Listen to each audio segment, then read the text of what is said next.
Hello students. आज का हमारा टॉपिक है फिनिशेस, वस्त्रों की परिसज्जाएं। परिसज्जा या फिनिश वस्त्रों पर क्यों की जाती है, कब की जाती है।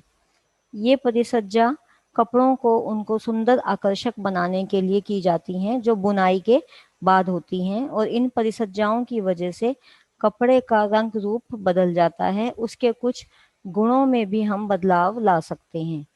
तो ये परिसज्जाएं कपड़ों पर हम अगर नहीं करें तो कपड़ा दिखने में बहुत ही मैला, बदरंग और आकारहीन, अनाकर्षक दिखेगा, जिसकी वजह से कपड़े का मूल्य भी बाजार में हमें कम मिलता है।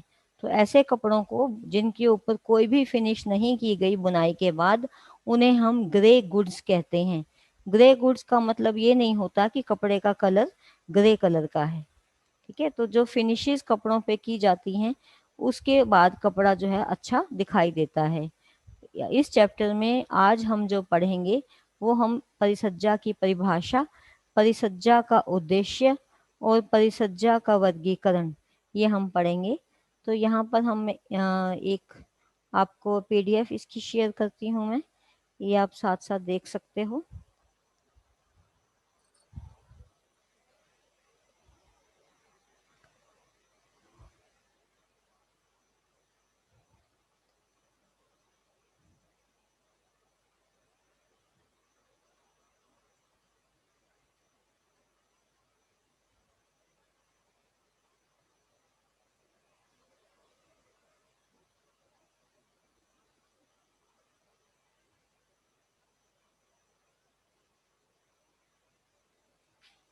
सबसे पहला आ गया वस्त्रों की परिसज्जा की परिभाषा।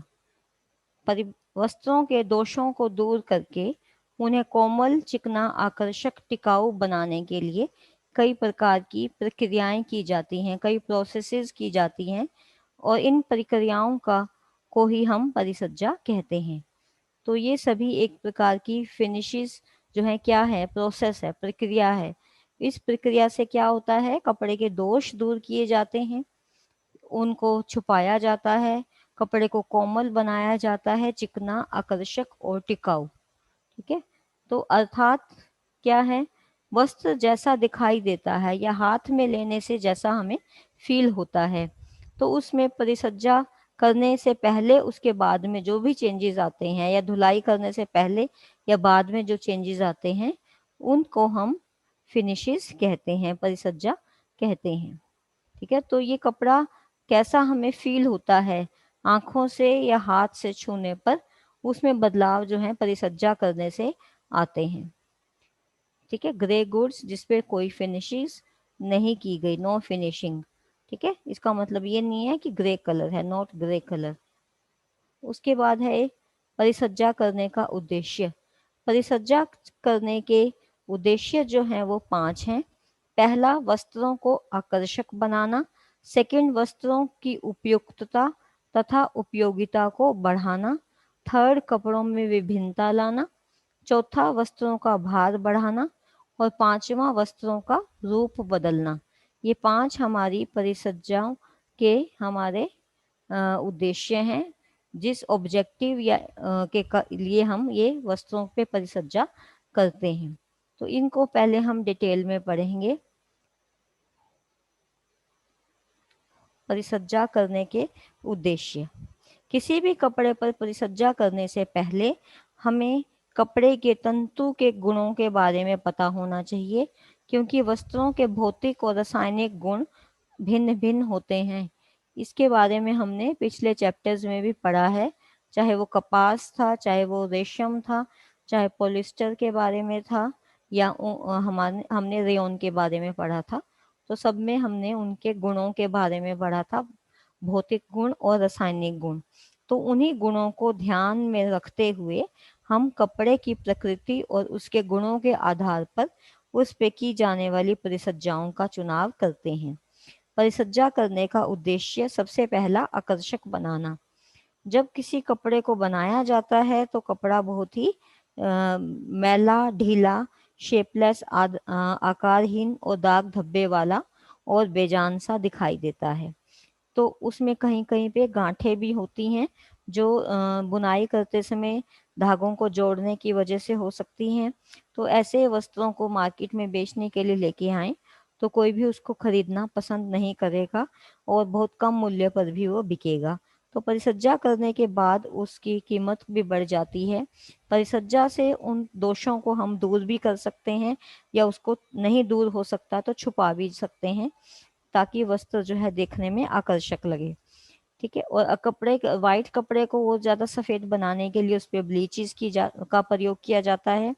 कपड़े पर रोएं उठा दिए जाते हैं जिससे कि कपड़े के दोष छुप जाते हैं, क्योंकि बेस नीचे की जो ढीली ढाली बुनाई है या ठीक धागों का प्रयोग नहीं हुआ तो वो सब रोएं उठे हुए हैं तो छुप जाता है। और उसको कपड़ों को रोलर्स के बीच में दबाकर उसको हम चिकना भी कर सकते हैं, जिन कपड़ों में नेचुरल शाइन नहीं होता जैसे सूती कपड़ों में। और अगर हम गांठों को और उभरे हुए धागों को हटा दें तो कपड़ा की सतह जो है वो एक समान हो जाएगी।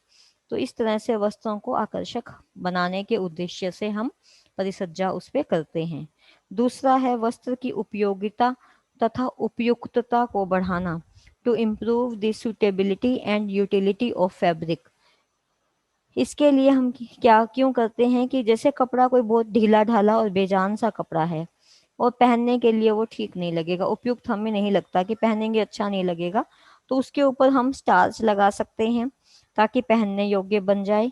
और उसकी यूटिलिटी को बढ़ाने के लिए, हम उपयोगिता को बढ़ाने के लिए हम उसमें कुछ ऐसे गुण कपड़े पर उसको डेवलप कर सकते हैं, विकसित कर सकते हैं जो कपड़े में नहीं होते हैं, वास्तविक में होते नहीं या बहुत ही कम मात्रा में होते हैं।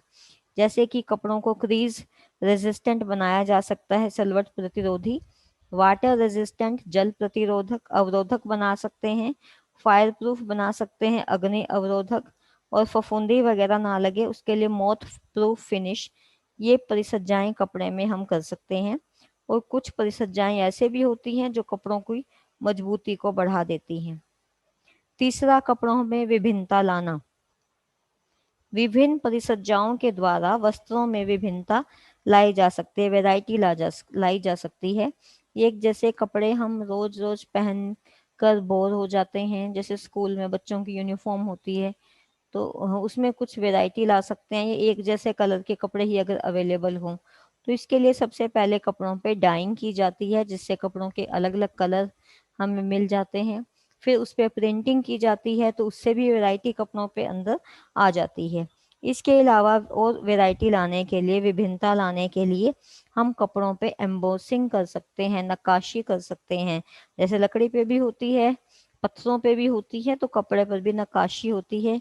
रोए उठाए जा सकते हैं, नैपिंग जिसे हम बोलते हैं। प्लीट्स डालना, थर्मल प्लीटिंग, एक्रिलिक के कपड़ों पे ये थर्मल परमानेंट प्लीट्स डल जाती हैं। और उसके बाद मॉयरिंग। मॉयरिंग वो फिनिश होती है जिसमें कपड़ों पर लहरदार नमूना आ जाता है, वेवी पैटर्न उसके ऊपर बनाया जा सकता है। ठीक है। तो अगर ये फिनिश नहीं हो इस प्रकार की तो वस्त्र को देखकर हम बोर हो जाएं एक जैसे कपड़ों को। और जितनी ज़्यादा फिनिशेस वस्त्रों पे की जाती हैं या सजावटी परिसज्जाएं की जाती हैं, कपड़े की रेट और बढ़ जाता है और उसके दिखने में भी सुंदर लगते हैं। चौथा है वस्त्रों का भार बढ़ाना। भार बढ़ाने के लिए केमिकल्स का प्रयोग किया जाता है। और जैसे सिल्क के ऊपर हम गोंद को उतार कर उसको हल्का बना देते हैं, तो हल्का वस्त्र जो है उसके हल्केपन को छुपाने के लिए बाद में उसके ऊपर स्टार्च का प्रयोग करते हैं। इससे स्टार्च का प्रयोग करने से कपड़ा जो है वो कड़क हो जाता है और ढिलकता भी नहीं है। फिर पांचवा है वस्त्रों का रूप बदलना। उद्देश्य ये इसलिए है कि वस्त्र का वास्तविक रूप बदल जाता है, जैसा वो असलियत में होता है वैसा दिखाई नहीं देता। तो जैसे झुलसाना है, झुलसाने की क्रिया में छोटे छोटे ऊपर जो रोए एक्स्ट्रा धागे कुछ हैं उनको झुलसा कर उसको हटा दिया जाता है जिससे कपड़ा मुलायम हो जाता है।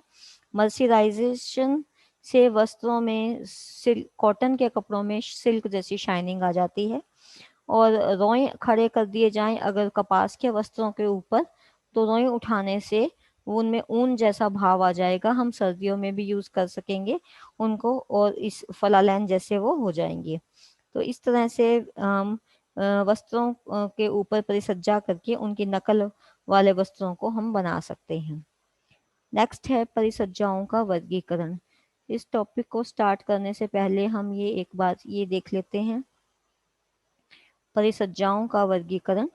वर्गीकरण 3 आधार पे किया गया है, विधि के आधार पर, सेकंड स्थायित्व के आधार पर, थर्ड उद्देश्य के आधार पर। विधि मेथड, परिसज्जा का कौन सा मेथड हमने चुना है। स्थायित्व मीन्स कितनी परमानेंट वो फिनिश है।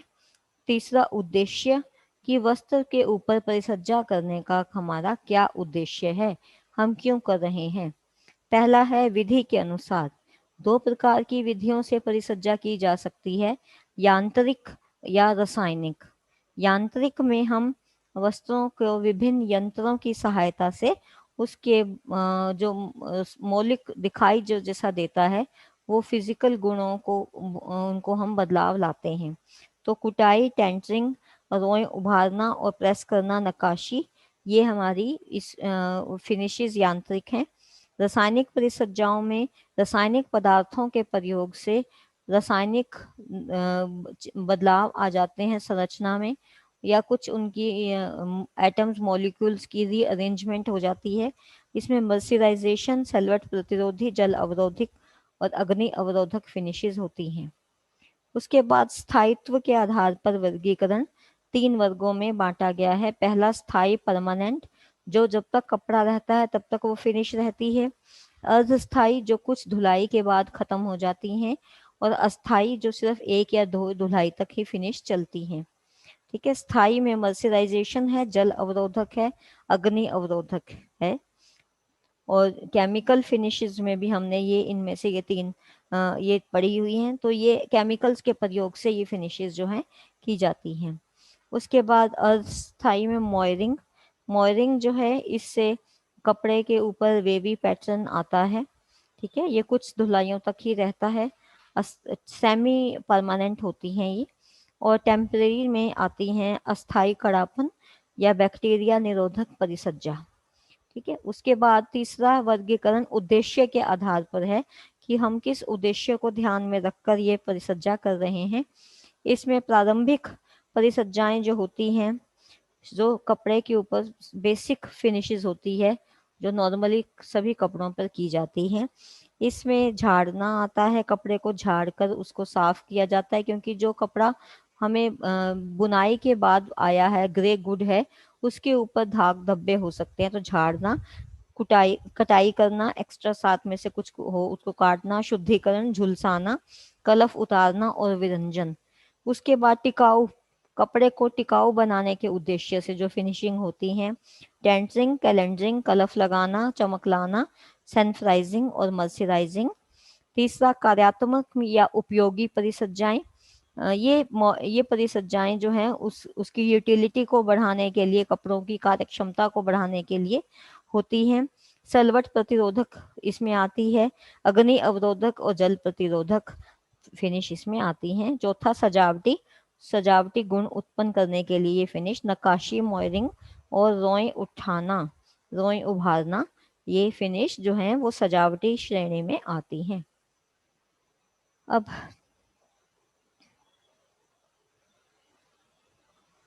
परिसज्जाओं का वर्गीकरण। परिसज्जा कई प्रकार की होती हैं, कुछ विशेष वस्त्रों पर की जाती हैं, कुछ सभी वस्त्रों पर कर सकते हैं, कुछ कम समय के लिए परिसज्जा टिकती हैं, कुछ परिसज्जाएं लंबे समय तक होती हैं। तो उनका वर्गीकरण जो है वो हम 3 वर्गों के आधार पर किया। सबसे पहला विधि के अनुसार वर्गीकरण, इसमें यांत्रिक और रासायनिक हमने अभी पढ़ा था उस चार्ट में। यांत्रिक परिसज्जाएं इस वर्ग की परिसज्जाओं में किसी यंत्र की सहायता से कपड़े में मौलिक परिवर्तन लाए जाते हैं, जैसे हथौड़ा, फ्रेम, हुक या रोलर। ठीक है, इनका प्रयोग करके ये चेंजेस लाए जाते हैं। तो ये कपड़े की सरफेस के ऊपर चेंज हो सकता है, या जैसा वो दिखता है उसका रूप, उसको अधिक चमकदार, सीधा या बूरदार बनाया जा सकता है। शाइनिंग पैदा कर सकते हैं, सतह को समतल कर सकते हैं, या सतह के ऊपर बूर उठा सकते हैं। इसमें कुटाई, जिसको बिटलिंग कहते हैं, टेंटरिंग, जिसमें मतलब है कपड़े को खींचकर उसकी लंबाई चौड़ाई को ठीक करना। तीसरा है रोई उभारना उठाना, या उसको नैपिंग कहते हैं। चौथा प्रेस करना, उसको कैलेंडरिंग कहते हैं। पांचवा नक्काशी, उसको एम्बोसिंग कहते हैं। ये हमारी यांत्रिक परिसज्जाएं होती हैं। नेक्स्ट है रासायनिक परिसज्जाएं। रासायनिक परिसज्जाओं में इस कैटेगरी में वो परिसज्जाएं आती हैं जिनको करने के लिए रासायनिक पदार्थों का प्रयोग करते हैं, रासायनिक प्रक्रियाएं अपनाते हैं, जिससे कपड़े का जो स्वरूप है उसके गुण हैं दोनों में परिवर्तन आता है। तो मर्सराइजेशन, क्रीज रेजिस्टेंट, सलवट प्रतिरोधी जिसे कहते हैं, जल अवरोधक या वाटर प्रूफ बनाने की क्रिया, फायर प्रूफ या अग्नि अवरोधक बनाने की प्रक्रिया, ये सभी रासायनिक परिसज्जाएं होती हैं। उसके बाद है स्थायित्व, स्थायीपन पर आधारित वर्गीकरण। इस आधार पर 3 कैटेगरीज में बांटा है, स्थायी या permanent, second semi permanent, third temporary. Permanent finish वो होती हैं जो तंतु की संरचना को बदल देती हैं, रासायनिक प्रक्रियाओं से, रासायनिक पदार्थों से होती हैं, और इसमें चेंजेस भी परमानेंट होते हैं, और जीवन भर जब तक कपड़े की लाइफ है तब तक ये फिनिश रहती है कपड़े में। बार बार उसको वॉशिंग से या उस पर स्टेन्स रिमूव करते हैं तब भी कोई भी इन पे असर नहीं पड़ता। तो मर्सराइजेशन की क्रिया है स्थायी जल अवरोधक और अग्नि अवरोधक, ये फिनिश जो है ये परमानेंट होती हैं। तो रासायनिक वाली फिनिश जो है तकरीबन ये सब परमानेंट होती हैं। अर्धस्थाई जो होती हैं ये हमारी सेमी परमानेंट है, कुछ धुलाइयों तक ही रहती हैं। मॉयरिंग या लहरदार जो है वो इस कैटेगरी की है। टेम्परेरी फिनिश, वस्त्र को 1 या 2 बार धोने के बाद ही ये फिनिश खत्म हो जाती है। तो टेम्परेरी स्टिफनिंग अगर की है या एंटी बैक्टीरिया फिनिश दी है तो वो अस्थाई परिसज्जा में आती है। तीसरा है परिसज्जा का उद्देश्य के अनुसार वर्गीकरण। ये वर्गीकरण जो है इसके अनुसार 4 प्रकार की फिनिश होती है। फर्स्ट है प्रारंभिक, जो स्टार्टिंग में कपड़े पर की जाती हैं। ये परिसज्जा से पहले कपड़ा ग्रे गुड्स कहलाता है और उसको साफ किया जाता है।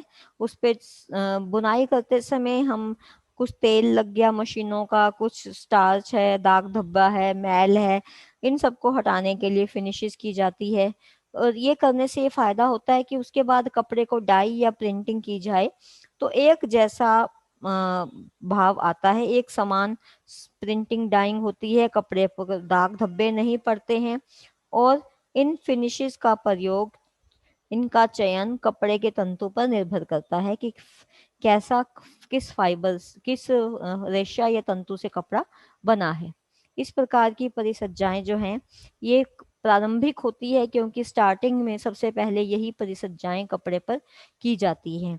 तो इसमें हम झाड़ना या ब्रशिंग होती है, कटाई करना, शेयरिंग, शुद्धिकरण उसकी साफ करने के लिए, झुलसाना, सिंजिंग जो ऊपर उभरे हुए रोए वगैरह को करते हैं, कलफ उतारना, डीसाइजिंग, विरंजन, ब्लीचिंग उसे हम कहते हैं। सेकंड है टिकाऊ परिसज्जाएं। टिकाऊ परिसज्जाएं वो होती हैं जो प्रारंभिक परिसज्जाओं के बाद कपड़े पर की जाती हैं।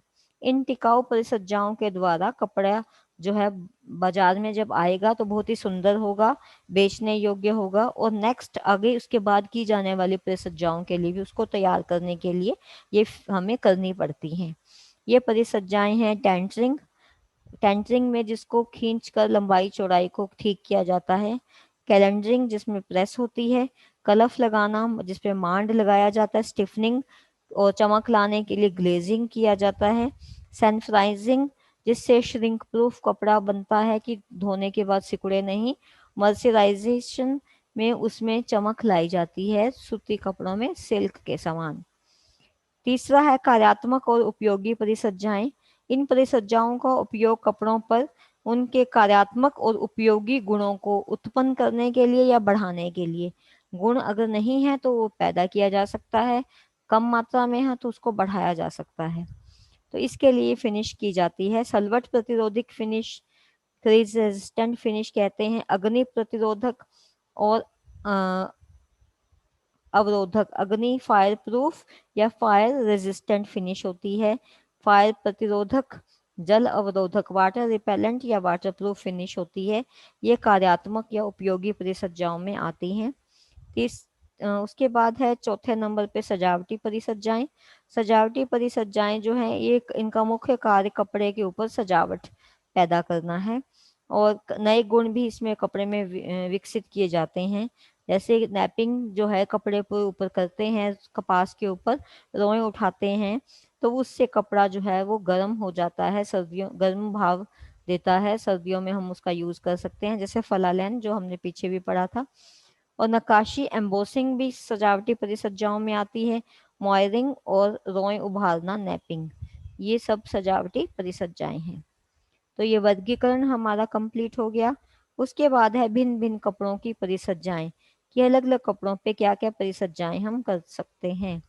सबसे पहला कपास। कपास के ऊपर हम ब्लीचिंग करते हैं, उसके ऊपर फिर हम चमक लाने के लिए ग्लेजिंग करते हैं, उसको डाई करते हैं, उसको मर्सराइजेशन के द्वारा भी चमकदार बनाते हैं। उसको हम क्रीज रेजिस्टेंट बनाते हैं, क्रीज लंबे समय तक टिकी रहे। उसको वॉश एंड वियर टाइप भी फिनिश देते हैं, जिससे कि धोना और पहनना हर बार मतलब प्रेस वगैरह ना करनी पड़े और ड्यूरेबल प्रेस उस पे ऊपर हो जाती है। उसके बाद है हमारा लिनन। लिनन के ऊपर ब्लीचिंग और कुटाई, बिटलिंग, रंगना, डाई करना और सलवट प्रतिरोधक फिनिश दी जाती है। सिल्क के ऊपर भी डाई होता है, उसको फिर हम गोंद निकालते हैं, फिर उसको भारी बनाते हैं, फिर डाई करते हैं।